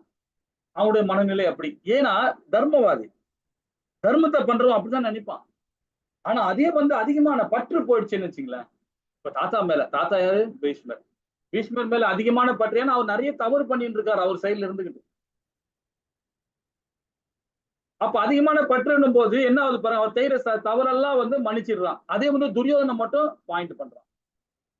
துரியோதனை பாயிண்ட் பண்றான், ஆனா பீஷ்மரை பாயிண்ட் பண்ண மாட்டான். அப்ப என்ன பாருங்க, 2 பேருக்கு டிஃபரெண்ட் பாருங்க. இவரை பற்று, அவன் மேல எதிரி, எனிமையா பாக்கணும்.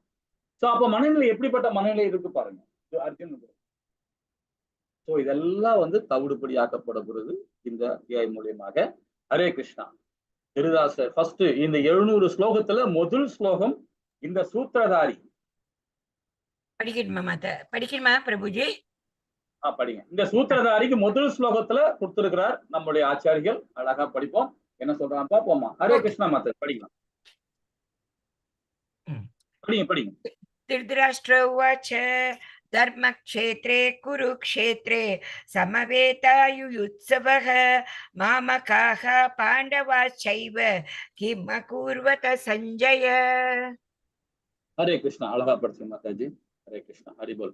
இந்த ஃபர்ஸ்ட் ஸ்லோகத்துல என்ன சொல்றாரு திருதராஷ்டிரர் கூறினார், புண்ணிய யாத்திரை தலமான குருஷேத்திரத்தில் போர் புரிய விருப்பம் கொண்டு ஒன்று கூடிய பிறகு என் மகன்களும் பாண்டவின் புதர்கள் என்ன செய்தார்கள் சஞ்சயனே. திருதராஷ்டிரர் சஞ்சயன்றது அவருடைய காரிதேசி, அதோட ஒரு தேர் ஓட்டுற ஆகனவர். அதே மாதிரி பாத்தீங்கன்னா இன்னொரு ஸ்தானம், முக்கியமான ஸ்தானம் சொல்ல போறீங்கன்னா வியாத வியாசரோட சிஷியன் அவர்.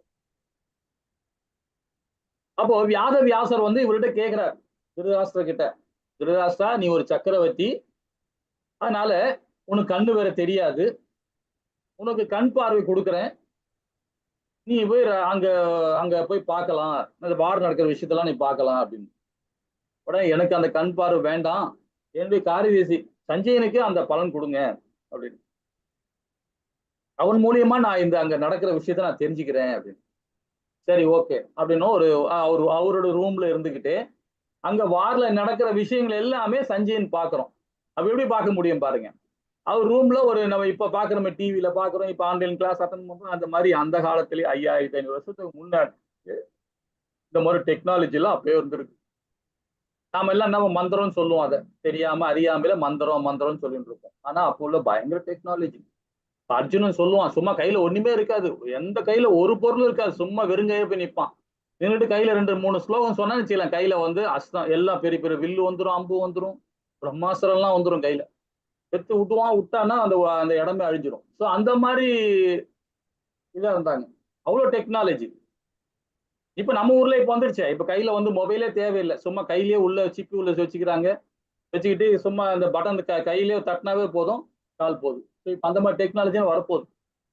ஸோ இதெல்லாம் நாம ஒரு 5500 வருஷத்துக்கு முன்னாடி இதெல்லாம் அனுபவிச்சிருக்கோம் நம்ம அகண்ட பாரத தேசம். சரி, ரொம்ப உள்ள போக வேண்டாம். இப்ப இந்த இடத்துல பாத்தீங்கன்னா சஞ்சயன் வந்து அவருடைய அதாவது திருதராஷ்டிரர் ரூம்ல இருந்து அங்க வார்ல நடக்கிற விஷயத்துல பார்த்து திருதராஷ்டிரருக்கு சொல்றா சஞ்சயன். இவரு பாத்தீங்கன்னா 41 இடத்துல சஞ்சயன் வந்து பேசுறார். 41 இடத்துல இந்த 41 ஸ்லோகம் இவரு பேசுறார்.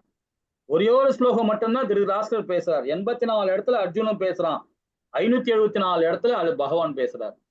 சரி, இதுல இந்த ஸ்லோகத்தோட சாராம்சம் என்ன சொல்றது பாத்தீங்கன்னா, புண்ணிய யாத்திரை தலமான குருஷேத்திரம் தான் புண்ணிய இடம் இல்லையா அது. இதுவே அவரே சொல்றார், தன் திருவாயாலே சொல்றார் திருதராஷ்டிரர், புண்ணிய ஸ்தலமான இடமாச்சே இது. 2 பேருமே விருப்பம் கொண்டுதான் போர் பண்ண வந்துட்டோம், என் மகன்ற என் மகன் அப்படின்னு சொல்றாரு. ஒரு நாட்டுக்கு ஒரு சக்கரவர்த்தி, இந்த உலகத்துக்கே சக்கரவர்த்தி ஹஸ்தினாபுர சக்கரவர்த்தியா இருக்கிறார். இவர் இது மாதிரி சொல்லலாமா? என் மகன் சொல்லலாமா? எல்லா நாட்டு மக்கள் எல்லாருமே தன்னுடைய மகன் தான் சொல்லணும். ஆனா என்ன சொல்றார்? என்னுடைய மகன் அப்படின்றார். என் மகன் பாண்டுன்றது யாரு? அவருடைய கூட பிறந்த தம்பி தானே. அவர்கள் புதர்கள் என்றார். அப்ப என்ன இதுலயே ஒரு பிரிவினை வந்துருச்சு பாருங்க. அப்போ ஒரு சக்கரவர்த்தியா இருக்கோ அது மாதிரி பண்ணலாமா?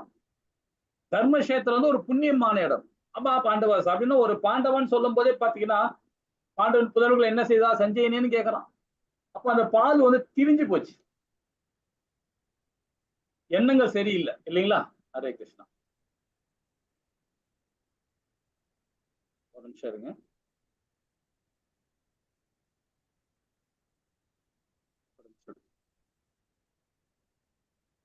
ஹரே கிருஷ்ணா கிருஷ்ணா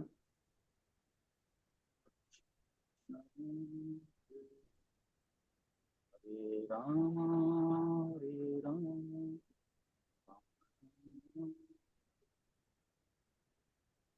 கிருஷ்ணா கிருஷ்ணா ராமா ஹரே ராமா ஹரே ராமா.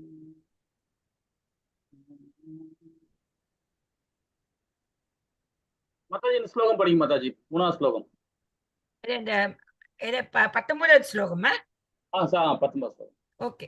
ஷகோஷூதர்தராஷ்டிராணாம் ஹிருதயானி வியதாரயத் ந பஷ்ய பிருத்திவீம் சைவ வதுமுலோ அப்யநூனாதயன்.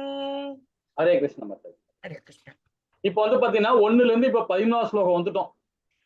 19வது ஸ்லோகம் வந்துட்டோம். 19வது ஸ்லோகத்துல என்ன இந்த பாருங்க, 1ல இருந்து கிட்டத்தட்ட 17-18 ஸ்லோகம் தாண்டி இப்ப 19 வந்துட்டோம். ஏன்னா அதுக்கு இடையில வந்து பாத்தீங்கன்னா என்னென்ன நடந்ததுன்னு பாருங்க. திருதராஷ்டிரோட மனநிலை பார்த்தோம், துரியோனோட மனநிலை பார்த்தோம். அப்புறம் வந்து இந்த சேனையில யார் யார் இருக்காங்க, இந்த சைடுல யார் யார் இருக்காங்க, இதெல்லாம் நம்ம தெரிஞ்சுக்கிட்டோம். அதுல நிறைய வரும். ஸோ இந்த லெவல்ல படிக்க முடியுமா? அது டைம் இருக்காது இல்லைங்களா? அதனால 19வது ஸ்லோகத்துல முக்கியமான சாராம்சம் மட்டும் தான் படிக்கணும். இந்த இடத்துல பாருங்க, பல்வேறு சங்க ஒலிகள் முழக்கம் பேர் ஒளியாக எழுந்து பூமி வானம் நடுங்குமாறு எதிரொலிக்க திருதராஷ்டிரர் மகன்களும் இதயங்களும் சிதறி போயின. ஏன்னா அங்க வந்து துரியோதனை வந்து பாத்தீங்கன்னா தன்னுடைய குரு வந்து சந்தேகப்படுறான், துரோணாச்சாரியாரு. ஏன்னா துரோணாச்சாரியார் வந்து பாத்தீங்கன்னா அவருடைய சிஷியன் வந்து இவங்க எல்லாமே சிஷியன் தான். அதுல விஸ்வதூபன் இருக்கான் இல்லையா, அதாவது துருபதனோட பையன், மூத்தவன். அவன் அந்த பையன் திரௌபதியோட சகோதரன். அவன் தான் வந்து இந்த படைக்கு சேனை தளபதியா இருக்கான். யாரு? அர்ஜுனோட படையில தளபதியா இருக்கான். அவன் தான். அவன் யாரு தளபதியா இருக்கிறவன் வந்து பாத்தீங்கன்னா துரோணாச்சாரியரை கொல்லக்கூடியவன். அதுக்குதான் வந்திருக்கான். அது வேள்வியிலிருந்து வந்தவன் இவரை கொல்றதுக்காகவே வந்திருக்கிறான். ஆனா தன்னைதான் கொல்ல போறான்னு எல்லாம் தெரிஞ்சும் எல்லா ஞானத்தையும் அவனுக்கு கொடுக்குறாரு. யாரு? துரோணாச்சாரியார். கொல்லக்கூடியவனுக்கு அவனுடைய எல்லா வித்தையும் கத்து கொடுத்துட்டாரு. இப்ப அவன் தளபதியாவும் இருக்கிறான். இது இவனுக்கு வந்து கவலை அடைகிறான். யாரு? துரியோதனை. அதான் சந்தேகப்படுறான். 2வது அர்ஜுனன் அங்க இருக்கான், துஷ்யதூபன் இருக்கிறான், இவெல்லாம் இருக்கானுங்களே, இவர் என்ன துணை போயிட போறாரு, தாத்தாவும் துரோணாச்சாரியரும் கிருபாச்சாரியும் எல்லாம் துணை போயிட போறான்னு பயப்படுறான். இத வந்து சந்தேகப்பட்டது இல்லாம துரோணாச்சாரியரை போய் கிண்டல் பண்றான், எல்லாம் செஞ்சுருக்கிறான். இத பாக்குறார் யாரு? பீஷ்மர். இவனை இப்படி விட்டா சரியா வராது, எடுத்து உடனே சங்கு எடுத்து ஊதிட்டாரு. அவர் சைடுல சங்கு எடுத்து ஊதிட்டாரு. ஊதின உடனே அவங்க சைடுல எல்லாமே ஊத ஆரம்பிச்சிட்டாங்க. அவங்க முடிஞ்ச உடனே இவங்க சைடுல ஊத ஆரம்பிச்சிட்டாங்க, அர்ஜுனன் சைடுல, பகவான் சைடுல. அப்ப இவங்க சைடுல ஊதுற போது எப்படிப்பட்ட ஊதுறாங்க பாருங்க. 5 பேர் மாத்திரம் இல்ல, பகவான் கூட இருக்கிறார் இல்லையா? பகவான் இருக்கிற இடம் எப்படி இருக்கும் பாருங்க இல்லைங்களா? பல்வேறு சங்க ஒளிகள் முழிக்கும் பேர் ஒளியாக எழுந்து பூமி வானம் நடுங்குமாறு எதிரொலிக்க. அது பீமனோட சங்கு எப்படிப்பட்ட சங்குன்னு பாருங்க. பகவானுடைய சங்கு எப்படிப்பட்ட சங்கு பாருங்க. தர்மக்ஷேத்திரம். இப்ப நாம வந்து நிறைய விளக்கம் கொடுக்கலாம், 24-30 விளக்கம் கொடுக்கலாம். அந்த ஏன் இவங்க ஜெயிக்க முடியும்ன்றதுல சும்மா ஒரு சாதாரணமா ஒரு நம்ம 6 விஷயம் மட்டும் பார்ப்போம். தர்மக்ஷேத்திரம், குருஷேத்திரம் வந்து பாத்தீங்கன்னா அது வந்து முக்கியமான, அது வந்து தர்மம் மாத்திரம் ஜெயிக்கும். அதனால வந்து நம்ம படிச்சுட்டோம். தெய்வீகமான தேர், இது அக்னி பகவானால கொடுக்கப்பட்ட தேர். இது யாருக்கு? அர்ஜுனனுக்கு. இது ஒண்ணு. 2வது பாயிண்ட். மூணாவது பாட்டு சங்கநாதங்கள். 6 பேர் சங்கநாதம். ஏதோ பாண்டவர்களும் சரி பகவானும் சரி சங்கநாதம். 4வது பாயிண்ட் வந்து காண்டீபம் கொடுத்திருக்கார். யாரு?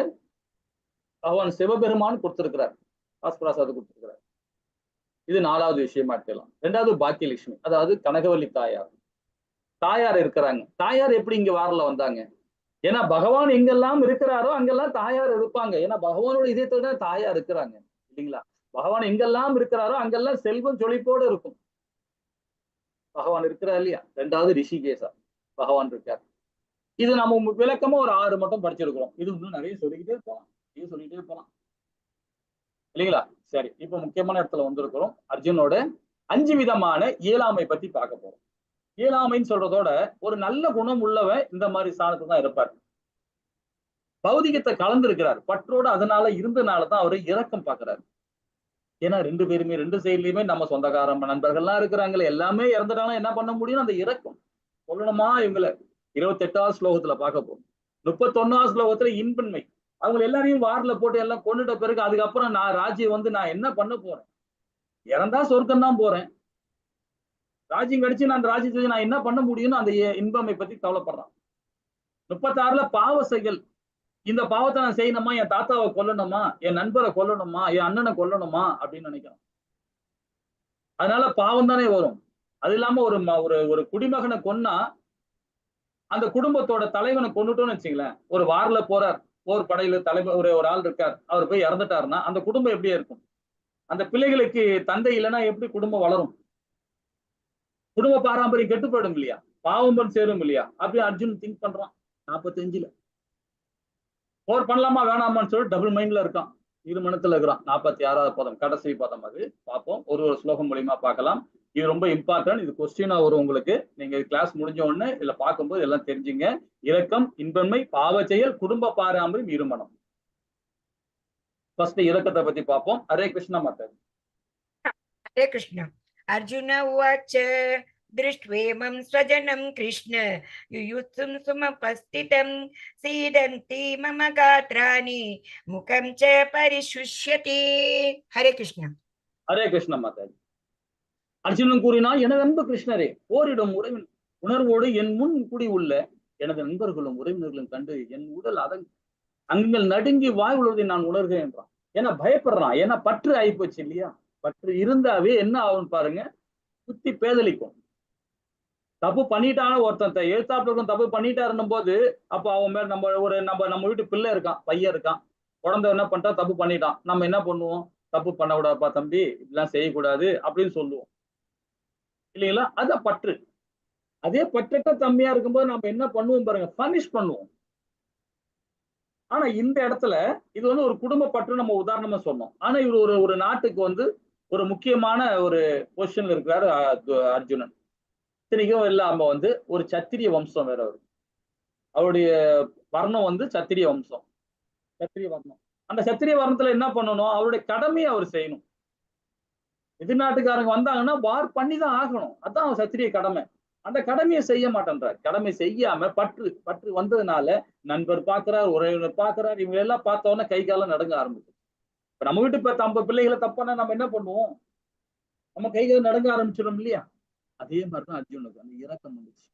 31வது பாதத்துல என்ன சொல்ல வர்றாரு பார்ப்போமா? ஹரே கிருஷ்ணா மாதாஜி. हरे कृष्ण. न च श्रेयो अनुपश्यामि हत्वा स्वजनमाहवे न काङ्क्षे विजयं कृष्ण न च राजं सुखानि च. हरे कृष्ण. ஹரே கிருஷ்ணா. சொந்த உறவினரை இப்போரில் கொள்வதால் என்ன நன்மை என்பதை என்னால் காண முடியலன்றோம். அவன் வந்து ஒரு ஹாப்பினஸே இல்லை. நான் எழுத்தாப்புல உறவினர் எல்லாரும் நான் கொண்டுட்டு என் சைட்லயும் இறப்பாங்க, அவங்க சைட்லயும் இறப்பாங்க, அதுக்கப்புறம் ராஜ்யம் வந்து நான் என்ன பண்ண முடியும் அப்படின்னு பகவான்கிட்ட கேட்கிறான். அதுல வெற்றியோ ராஜ்யத்தை வந்து நாம என்ன செய்ய முடியும்? இப்ப ஜெயிச்சுட்டான்னு வச்சுங்களேன், கண்டிப்பா என்ன ஆகும்? நிறைய பேர் இறந்துருவாங்க. இறந்த பிறகு அதுக்கப்புறம் ராஜ்யம் வந்து நான் என்ன பண்ண போறேன் அப்படி ஃபீல் பண்றான் இந்த பதத்துல. இது எல்லாமே பதில் நாளைக்கு கொடுக்க போறார் பகவான். நமக்கும் அதே நிலைமைதான். நமக்கு நிறைய பிரச்சனைகள் இருக்கு. அதை பார்த்து பயந்துகிட்டு ஓடுவோம். சில பேர் பிரச்சனை ஃபேஸ் பண்ணுவோம் இல்லைங்களா? இதோட சொல்யூஷன் நாளைக்கு கொடுக்க போறாரு பகவான். ரொம்ப அற்புதமா இருக்கும். நாளைக்கு மறக்காம வந்துருங்க. நிறைய பெரிய அத்தியாயம் அது, ரொம்ப நல்லா இருக்கும் பகவான் உபதேசம் பண்றது. சரி, 36 பாவ செயலை பத்தி சொல்றார் அர்ஜுனன். என்ன சொல்றார் பாப்போமா? ஹரே கிருஷ்ண மாதாஜி. पापं एव नश्येत् अस्मान् हत्वैतान् आततायिनः तस्मान्नार्ह वयं हन्तुं दार्धराष्ट्रान् सबान्धवान् स्वजनं हि कथं हत्वा सुखिनः श्याम माधव. हरे कृष्ण. ஹரே கிருஷ்ணா. ஹரே கிருஷ்ணா. என்ன சொல்றாரு பாருங்க, இத்தகைய அக்கிரமகாரர்கள் கொள்வது நமக்கு பாவமே வந்து சேரும். எனவே திருதராஷ்டிர மகன்களை நமது நண்பர்களின் கொள்வது நமக்கு சரியானது அல்ல. அதிர்ஷ்ட தேவதையின் கணவரே பகவான், நமது சொந்த உறவினரை கொலை செய்து விட்டு நாம் எவ்வாறு மகிழ்ச்சி அடைய முடியும்? இதனால் நமக்கு என்ன லாபம்ன்றான். லாப நஷ்டத்தை பாக்குறான். ஒரு சத்திரிய வம்சத்துல உள்ளவன் என்ன பண்ணணும், போர் பண்ணுன்னு ஆரம்பிச்சாச்சு, 2 பக்கம் சேனை வந்தாச்சு, வந்த பேர் சண்டை போடாம நான் பாவ செயலை பார்த்துட்டு இருக்கேன். அப்போ எந்த மாதிரி பற்று இருக்கு பாருங்க. என் நண்பரை கொல்லணுமா, தாத்தாவை கொல்லணுமா, இப்படி அதிகமான பற்று இருக்கனால தன்னுடைய சுய நிலையை இழந்துடுறான். அக்கிரமக்காரங்கள் சொல்றான். ஏன்னா 6 விதமான அக்கிரமங்கள் துரியோதனன் பண்ணியிருக்கிறான். அரக்கமாலைக்கு தீ வச்சிருக்கான், விஷம் கொடுத்திருக்கிறான், வேற்றார் மனைவியை சித்திரவதை பண்ணியிருக்கிறான், நாட்டை கொள்ளையடிச்சிருக்கிறான், எவ்வளவோ அக்கிரமங்கள்லாம் பண்ணியிருக்கிறான். அப்படிப்பட்டவங்க நம்ம கொல்லணுமா, ஏன் அந்த பாவத்தை சேரும் கேட்கிறான் இல்லைங்களா? ஹரே கிருஷ்ணா. 45வது பதம் குடும்ப பாரம்பரியத்தை கேட்கிறான் அர்ஜுனன். ஹரே கிருஷ்ணா மாதாஜி. हरे कृष्ण. यदि माम प्रतीकारम् अशस्त्रं शस्त्रपाणयः धार्तराष्ट्ररणे हन्युस् तन्मे क्षेमतरं भवेत्. हरे कृष्ण. ஹரே கிருஷ்ணா. ஆயுதமின்றி எதிர்த்து போரிடாமல் இருக்கின்ற என்னை ஆயுதம் தான் இங்க திருதராஷ்டிரர் மகன்கள் போரில் கொன்றால் அது எனக்கு அதிக நன்மையை கொடுக்கின்றான். நான் போரே பண்றதுக்கு எனக்கு இஷ்டமே இல்லை, எனக்கு கொன்னாலும் பரவாயில்ல, நான் போர் பண்ண மாட்டேன் அப்படின்னு நிக்கிறான். ஏன்னா குடும்ப பாரம்பரியம் கெட்டு போயிடுமா. நல்ல ஒரு எண்ணம் பாருங்க. ஏன்னா நல்ல மனசு உள்ளவன் தான் அதை மாதிரி திங்க் பண்ணுவான். ஆனா அதிகமான பற்று வரும்போது பாத்தீங்கன்னா அவனையும் அடிச்சிடும். காரணம் என்னன்னு பாருங்களா, அவன் என்ன மாதிரி திங்க் பண்றான் பாருங்க. இப்போ ஒரு போர் வீரர் இருக்கார், அவர் இறந்துட்டாருன்னா தன்னுடைய மகனுக்கு அவங்களுடைய வம்ச வழியில வரவங்க அந்த என்ன சொல்ல வருது, அந்த கலாச்சாரத்தை பிள்ளைகளுக்கு கொடுக்க வேண்டியது யாரு? அந்த வீட்டு குடும்பத்தோட தந்தையாரோட செய்ய வேண்டியது. குடும்ப பாரம்பரியம் கெட்டுடும். தந்தையார் தன்னுடைய பாட்டனாருக்கு முப்பாட்டனாருக்கு திதி கொடுக்கணும், சம்பிரதாயங்கள்லாம் இருக்கு, இதெல்லாம் சொல்லி கொடுக்கணும். இதெல்லாம் சொல்லி கொடுக்குறது யாரு? அந்த குடும்ப தலைவர் தானே. அவரே வாரில இறந்துட்டாருன்னா எப்படி ஆகும்? 2வது திங்கிங் என்ன பண்றாரு பாத்தீங்கன்னா, அந்த வீட்டு பெண்கள் மானவங்கப்படுத்தப்படுவாங்க. ஆனா அந்த காலத்துல அப்படிதான் நடக்கும். ஆனா இந்த இடத்துல நடக்காது, மானவங்கப்படுத்துவாங்க. ஒரு நாட்டோட இன்னொரு நாடு வந்து சண்டை போடும் போது ஒரு ஜெயிச்சிட்டான்னு வச்சுங்களேன், ஜெயிச்சவன் என்ன பண்ணுவான், இவங்க நாட்டு உள்ள வந்துட்டு அங்க உள்ள பெண்களை மானவங்கப்படுத்துறது, அந்த வீட்டு உள்ள செல்வத்தை கொள்ளையடிக்கிறது, தன்னுடைய அந்த வீட்டு உள்ள பிள்ளைகளை கொல்றது, இந்த மாதிரி விஷயங்கள்லாம் பண்ணுவாங்க, பண்ணி இருக்கிறாங்க. அதன் மூலியமா இன்னொரு வம்சம் உருவாகும். ஏற்கனவே ஒரு குழந்தை இருக்கும் அந்த தாய்க்கு, அடுத்த நாட்டுக்காரன் உள்ள வந்த பிறகு அந்த அவன் மூலியமா பானவங்கப்படுத்துமா, அது மூலியமா ஒரு பாரம்பரியம் கெட்டு போகுது இல்லையா? அதெல்லாம் திங்க் பண்றான் அர்ஜுனன். குடும்ப பாரம்பரியம் கெட்டு போயிடுமே, ஏன்னா அவங்க அதர்மவாதிகள், கண்டிப்பா இந்த செயல் செய்வாங்கன்றது அவனோட திங்கிங் இல்லைங்களா?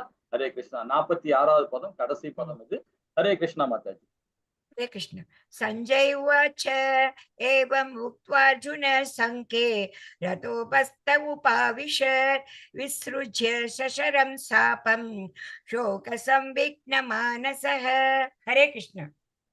ஹரே கிருஷ்ணா. சஞ்சயன் கூறினார், போர்க்களத்தில் இவ்வாறு பேசிய அர்ஜுனன் தனது வில்லையும் அம்பையும் ஒரு புறம் எரிந்து விட்டு ரதத்தில் அமர்ந்து விட்டான். அவனது மனம் சோகத்தில் முழுகி உள்ளது. ஏன்னா 2 பக்கம் சேனையை வர வச்சுட்டு பார்த்துட்டு அப்படியே கண்ணு கலங்கி போய் சேனையில தன்னுடைய காண்டிபத்தெல்லாம் கீழே போட்டு தேர்ல உட்காந்துட்டான்.